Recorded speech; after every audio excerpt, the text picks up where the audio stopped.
August বঙ্গবন্ধুকে স্মরণ করে পোস্ট দেওয়ার জন্য নাকি 20,000 করে টাকা পেয়েছেন তারকারা। গুঞ্জনে গতকাল থেকেই নেট দুনিয়া উত্তাল।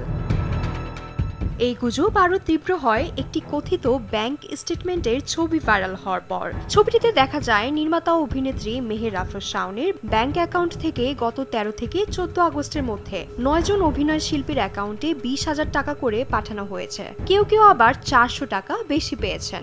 আর স্ক্রিনশটটি মুহূর্তেই ভাইরাল হয়ে যায় নেট দুনিয়ায়। কিছুক্ষণ পরেই ফেসবুকে স্ক্রিনশটটি শেয়ার করে ব্যঙ্গাত্মক সুরে মেহের আফরোজ শাওন বলেন, যারা পেমেন্ট পান নাই তারা খায়রুল বাশার, সুমন আনোয়ার, নাজিফা তুষি, শ্রাবণ্য তৌহিদা এদের সাথে যোগাযোগ করেন। অভিনেত্রী সুনহেরা বিনতে কামালও একটি পোস্টে তার প্রতিক্রিয়া জানান। পোস্টে লিখেছেন, এই অ্যাকাউন্ট থেকে মিথ্যা নিউজ ছড়ানো হচ্ছে, এডিটটাও ভালো হয়নি। একে তো ফ্রাইডেতে বলে ব্যাংক স্টেটমেন্ট দিচ্ছে ব্যাংক, তার মধ্যে বাজে এডিট, লল। অ্যাটলিস্ট আমাদের রেমুনেশনটা তো জেনে নিত। আমার বিবিএল এ অ্যাকাউন্টও নেই।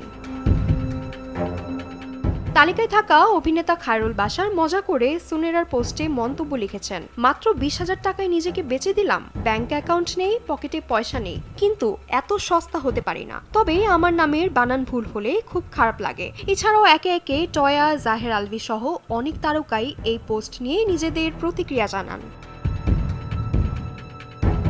তবে আন্তর্জাতিক ফ্যাক্ট চেকিং নেটওয়ার্ক স্বীকৃত সংস্থা রিউমার স্ক্যানার বাংলাদেশ এই স্টেটমেন্টকে ভুয়া বলে নিশ্চিত করেছে। তাদের যাচাইয়ে মিলেছে একাধিক অসঙ্গতি। এর মধ্যে একটি হচ্ছে অ্যাকাউন্ট নম্বর ভুল।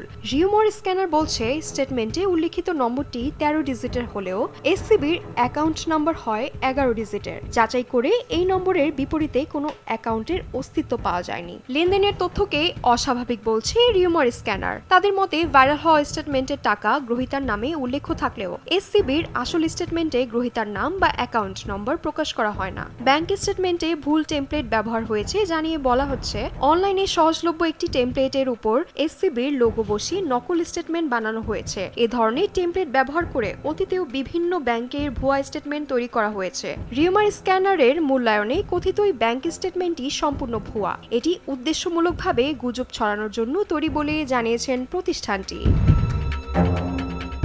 মেহেরা রহমান, সিমরান, RTV।